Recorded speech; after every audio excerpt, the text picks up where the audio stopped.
takeoff checklist complete. U.S. Airways Flight 1549 has just left New York's LaGuardia Airport.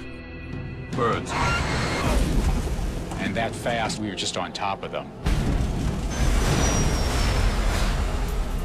My aircraft. Our aircraft. Both of the plane's engines have stopped working. Mayday, mayday, mayday. This is Cactus 1549. The plane is falling from the sky. There are only a few seconds to decide what to do. If we can get it for you, we'll try and land on runway 13. We're unable. 155 lives depend on the pilots making the right call. Hey, Cactus 1549, you can land runway 1 at Peterborough. Can't do it. With a bad option on the right and a worse one on the left, the crew decides to put their Airbus on the runway that's dead ahead. We're going to be in the Hudson.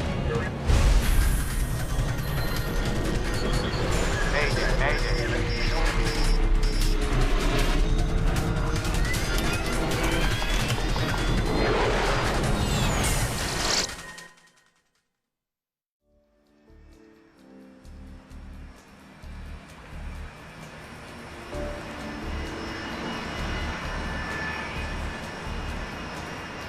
New York's LaGuardia Airport, mid-afternoon.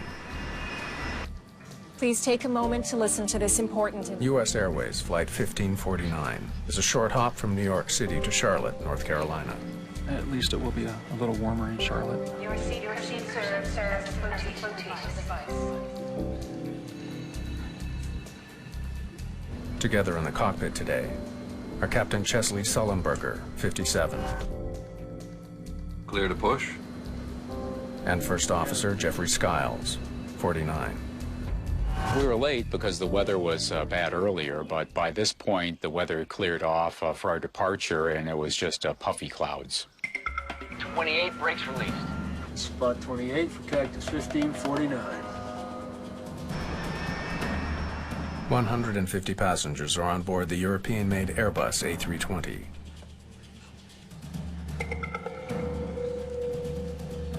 Businessman Clay Presley is on his way home to Charlotte. I arrived at the airport at LaGuardia. It was very cold.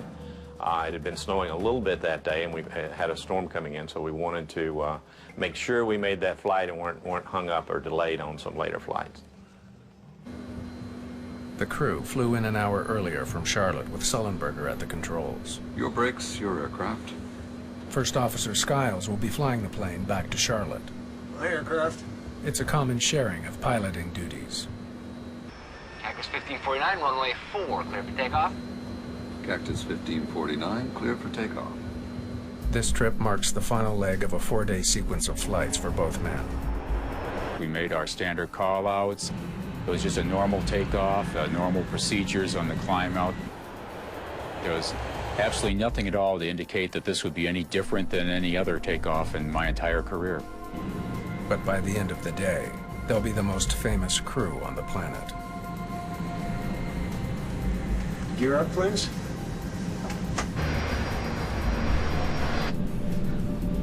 Gear up. Patrick Harton is one of the controllers handling traffic out of LaGuardia today.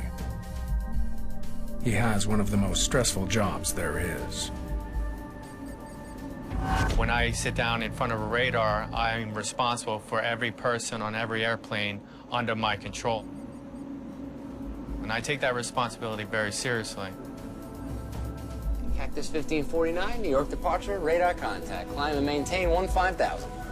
The flight will climb northeast out of LaGuardia and then begin a slow turn south toward Charlotte. I think I had about 3 or 4 airplanes on my frequency at that time. And it was just a normal departure. You know, it was just another flight that I've handled a million times. Riding the thrust of 2 General Electric engines, the aircraft powers into the sky. Cactus 1549, 700, climbing 5,000. What a view of the Hudson today. Yeah. After takeoff checklist complete. Flight 1549 is traveling almost 400 kilometers an hour. It's been in the air for just a minute and a half. I caught something out of the corner of my eye, and slightly to our right, but still ahead of us, was a line of birds. And they were very, very close, too close for us to maneuver around. And that fast, we were just on top of them. You can just feel the power of the plane going forward. And then all of a sudden, there was this gigantic boom. It seemed like it stopped in midair, like you hit a brick wall.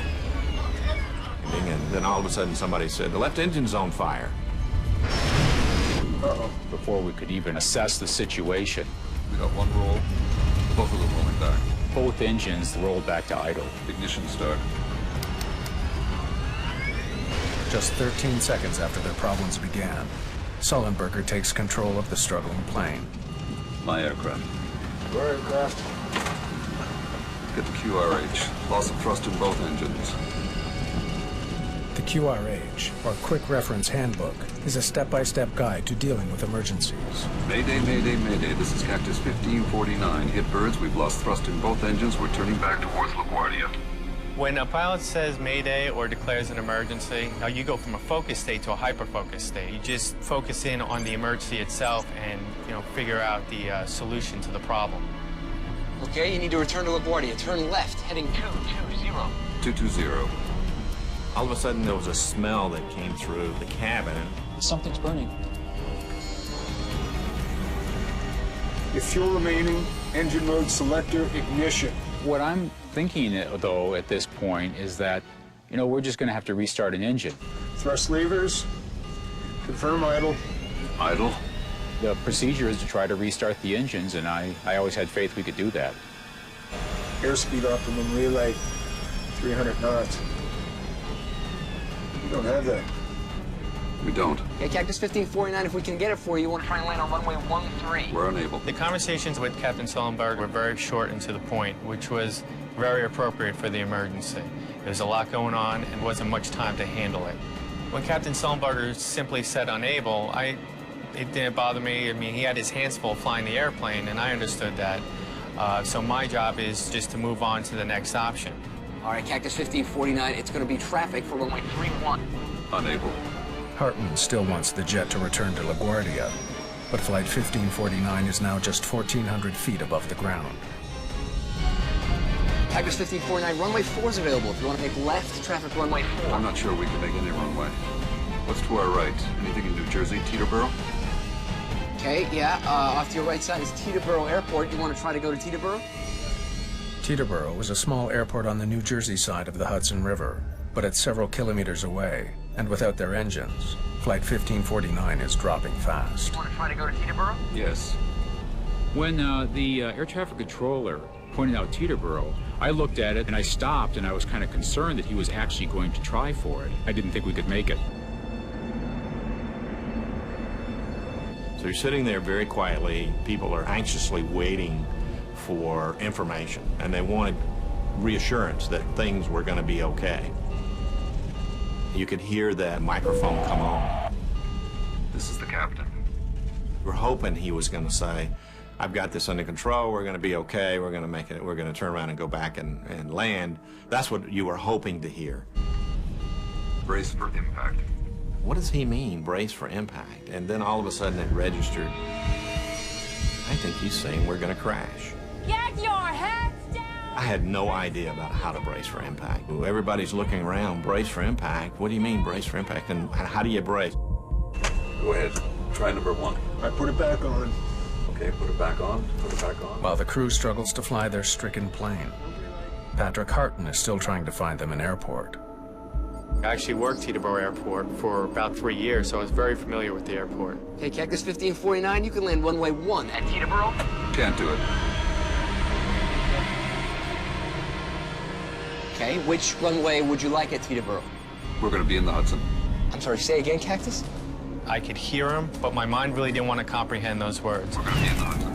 That was a death sentence for him, and I didn't want to accept the fact that it was over and there were no more options left. I don't think we're going back to Guardia. I just emailed my wife and just said, "I love you." And I didn't say anything else because I really did not want her to worry.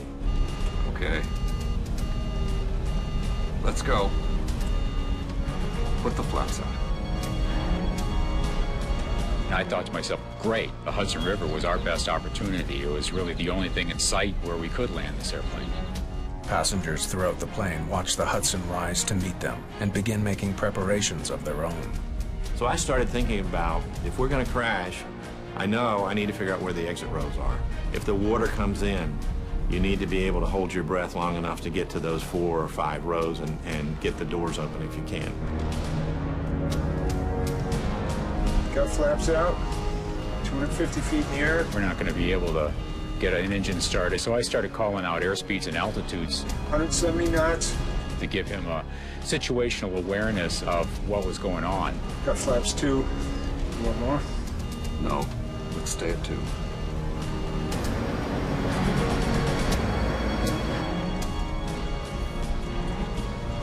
Got any ideas? Actually, not.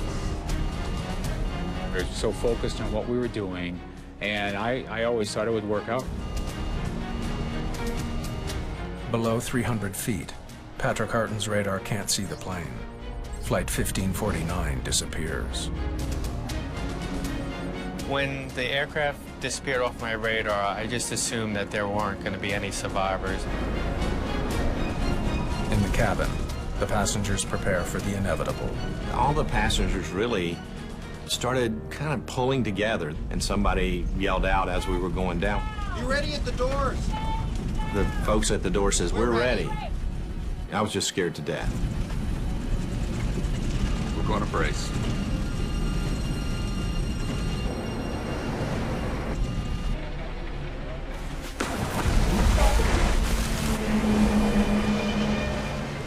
Looked like the airplane was going right for the bottom of the Hudson River.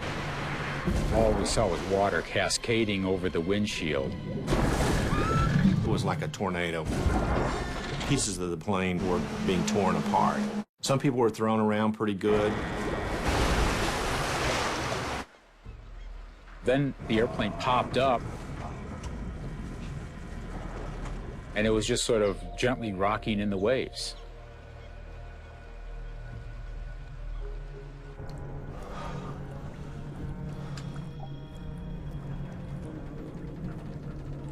We all just sat there. We were all in shock, and we were waiting for what's next.